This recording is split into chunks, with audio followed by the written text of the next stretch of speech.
Olá, gente! Hoje vamos dar início à nossa terceira aula, que vai ser sobre o modelo de repulsão dos pares eletrônicos da camada de valência. A maioria das moléculas mais simples que temos, elas são formadas por um átomo central e os átomos que ficam ao redor dele. Os átomos dessas moléculas conseguem formar figuras geométricas específicas. O exemplo mais clássico é o do metano, que forma um tetraedro. Os seus átomos formam um tetraedro. Os ângulos formados pelas ligações entre esses átomos também são determinados a partir da simetria dessa molécula. Por exemplo, o metano, o ângulo que é formado entre as ligações do hidrogênio com o carbono com o hidrogênio adjacente, eles formam um ângulo de 109,5 graus, que é um ângulo específico do tetraedro. Só que para algumas moléculas não é possível determinar esses ângulos apenas pela simetria dela, apenas pelo formato geométrico que elas vão ter. Eles só são encontrados através de experimentos em laboratório. Por exemplo, na molécula de água, que tem geometria angular, o ângulo formado é de 104,5 graus.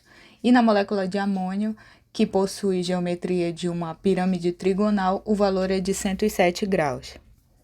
O modelo de repulsão dos pares eletrônicos da camada de valência, ele amplia a teoria de Lewis que nós vimos na aula passada, para explicar de forma mais real o formato que essas moléculas têm, adicionando também regras que podem explicar por que elas formam determinados ângulos em suas ligações. A primeira regra para a gente conhecer a geometria de uma molécula é que as regiões de altas concentrações de elétrons se repelem, e para reduzir ao máximo essa repulsão, elas tendem a se afastar o máximo possível, mantendo a mesma distância do átomo central.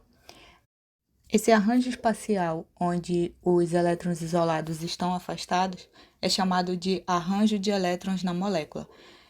Após saber qual é esse arranjo espacial dos elétrons, nós podemos determinar a posição dos átomos na molécula e identificar assim qual é a geometria dela.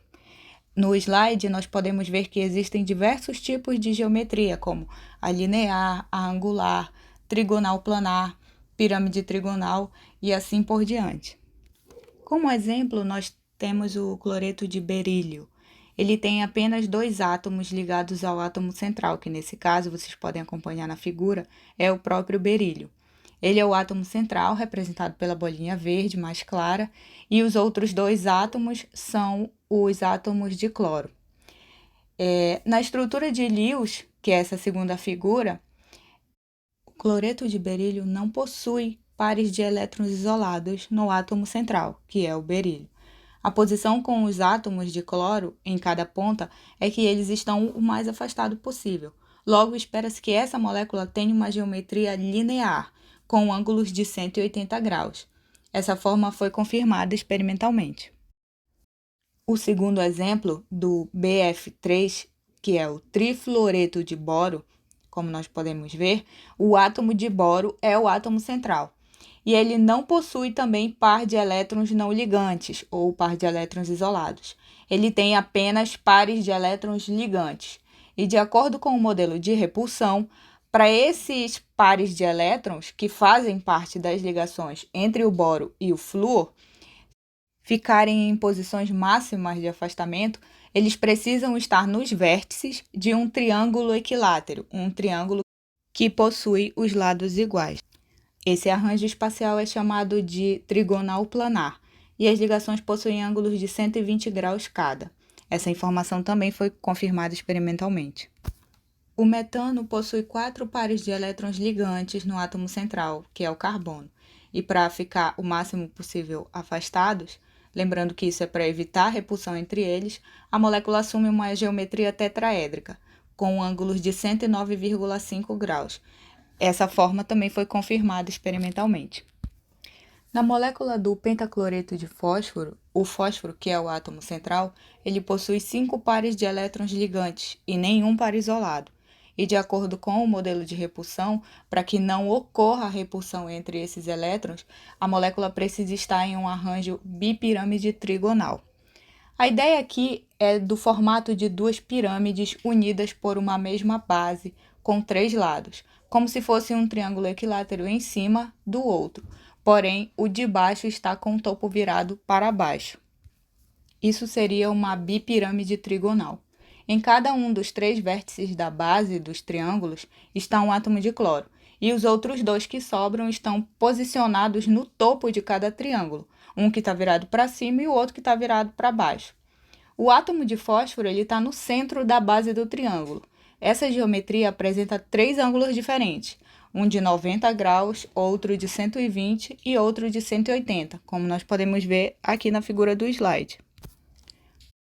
Para o hexafluoreto de enxofre, o enxofre possui 6 átomos de flúor ligados a ele e também não tem pares de elétrons isolados. De acordo com o modelo de repulsão, a molécula assume uma forma octaédrica, com 4 átomos de flúor em cada vértice de um quadrado planar, e os outros 2 acima e abaixo do plano do quadrado. A ideia do arranjo da molécula é como se fossem 2 pirâmides de base quadrada unidas pela base, ou seja, uma virada para cima e a outra para baixo, exatamente como foi no exemplo anterior.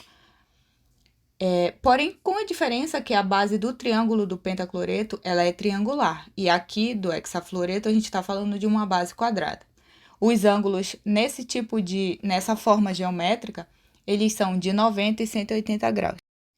A segunda regra do modelo de repulsão é que não existe distinção entre ligação simples ou ligação múltipla, porque os elétrons que fazem parte das ligações múltiplas, eles vão agir como uma unidade. Isso quer dizer que eles repelem outras ligações ou pares de elétrons isolados. Lembrando que uma ligação múltipla, ela pode ser uma ligação dupla ou tripla. Para vocês compreenderem melhor, nós temos aqui no exemplo do slide a molécula do gás carbônico, que mesmo ela tendo 2 pares de ligações duplas, o seu arranjo é igual ao do cloreto de berílio, que tem apenas ligações simples.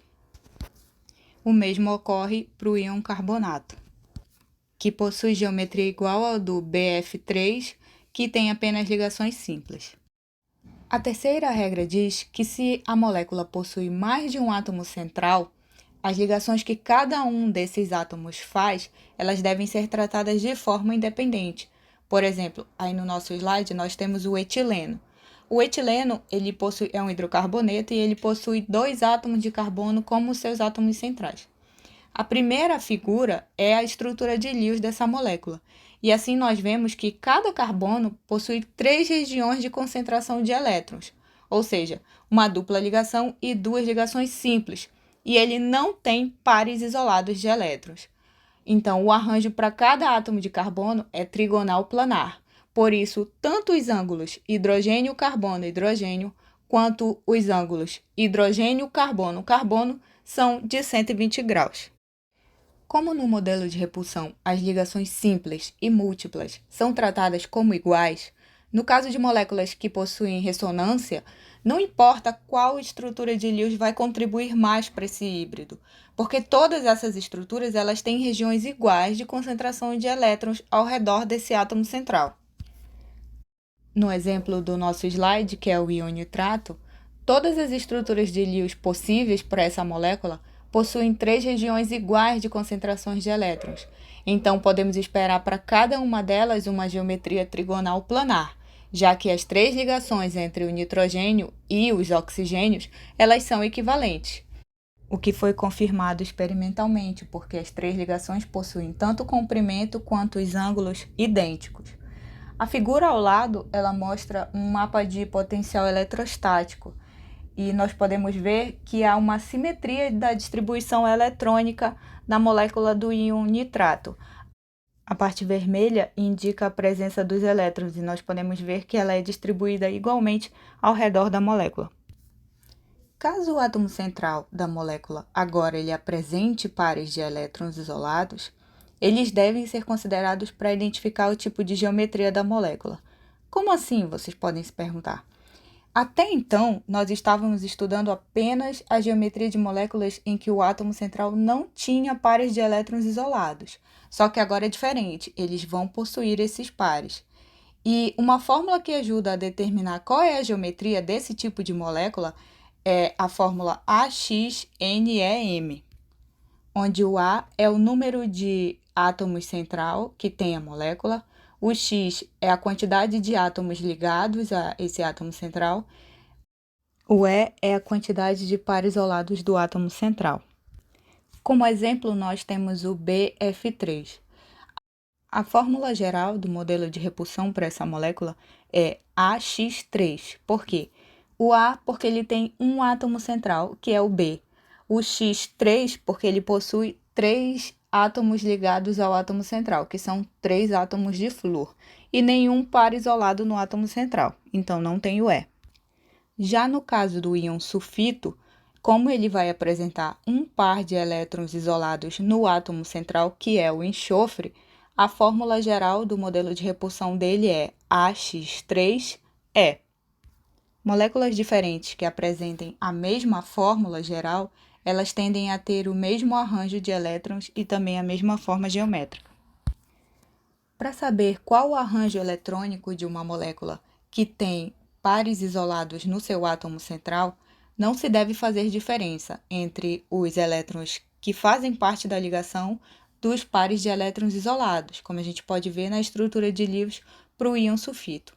Caso esse átomo central ele não tenha esses pares de elétrons isolados, cada região com alta concentração de elétrons tem um átomo ligado, e a forma geométrica dessa molécula vai ser exatamente a mesma do arranjo eletrônico, como nós estávamos vendo nos exemplos anteriores. E nós podemos rever na molécula do trifluoreto de boro presente no slide. Agora, se há pares de elétrons isolados no átomo central, as duas formas não serão iguais. Que formas? O arranjo eletrônico e a forma geométrica.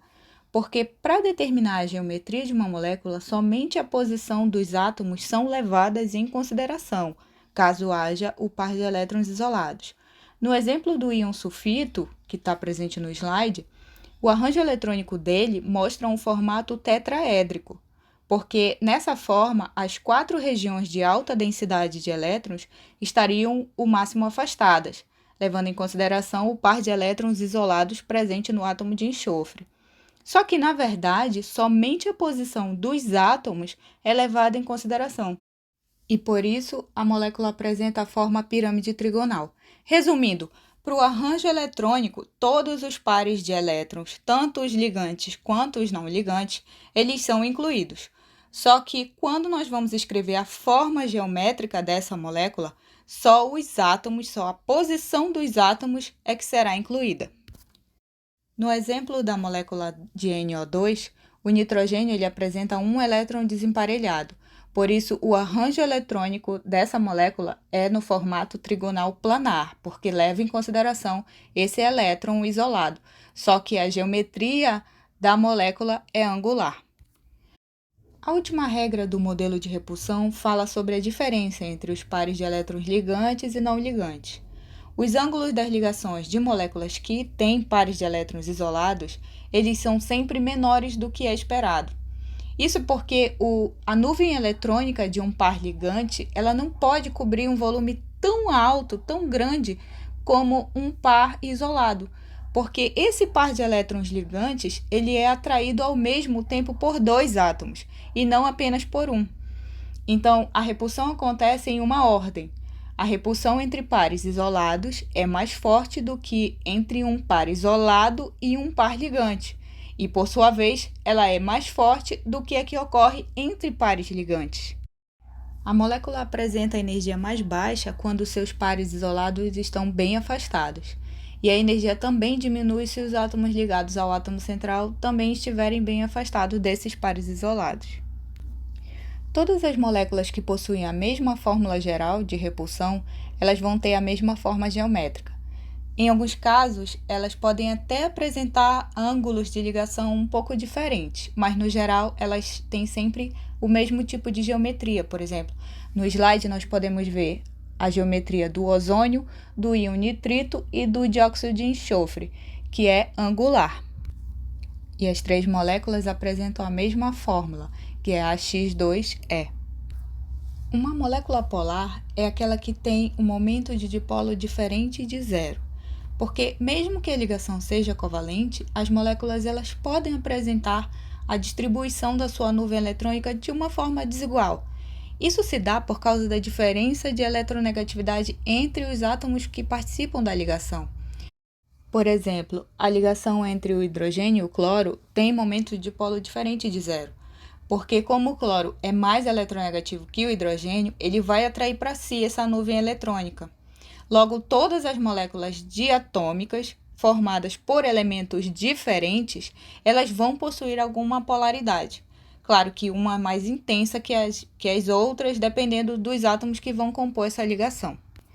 Já uma molécula apolar é aquela em que o momento de dipolo é zero, ou seja, a interação com o par de elétrons da ligação é igual para ambos os átomos. Por isso, toda molécula diatômica homonuclear, o que é isso? Moléculas formadas por dois átomos pertencentes ao mesmo elemento químico, elas são apolares. Por exemplo, o gás oxigênio, o O2, o N2, o Cl2 e etc. Mas há ainda um detalhe. Não necessariamente as moléculas que apresentem ligações polares, elas serão polares, serão moléculas polares também. Por exemplo, no caso do gás carbônico, ele apresenta duas ligações, oxigênio, carbono, oxigênio.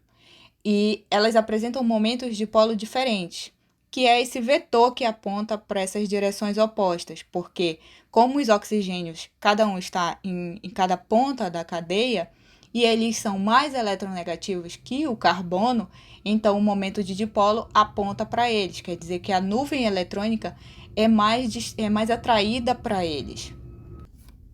Como esses vetores apontam para essas direções opostas, eles acabam se cancelando, como a gente pode ver na figura. E o resultado disso é que a molécula do gás carbônico ela é apolar, mesmo ela tendo duas ligações de caráter polar.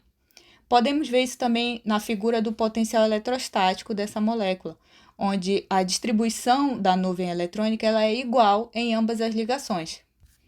No caso da molécula de água, como os dois dipolos eles não se cancelam por causa do ângulo formado pelas ligações, ela é uma molécula polar e também apresenta ligações polares. A isomeria cis e trans ela também vai influenciar na polaridade das moléculas. Por exemplo, a molécula trans de cloroeteno, os dipolos das ligações carbono e cloro, eles apontam para direções opostas, ou seja, eles se cancelam. Por isso, a molécula cis ela é polar e a trans ela é apolar. Moléculas que apresentem 4 átomos iguais ligados ao átomo central dela, no formato tetraédrico, esses momentos de dipolo também vão se cancelar e essa molécula vai ser apolar, como no exemplo do tetraclorometano. Só que se um desses átomos for diferente, isso já altera o momento de dipolo dessa ligação e eles não vão mais se cancelar. E isso vai tornar a molécula polar, como no caso do triclorometano. Essas duas moléculas são muito semelhantes. A diferença é que na triclorometano, um dos substituintes não é mais o cloro, como na molécula anterior. Agora vai ser um hidrogênio. E por isso, a triclorometano ela é polar, porque o momento de dipolo dela não vai se cancelar como na molécula anterior.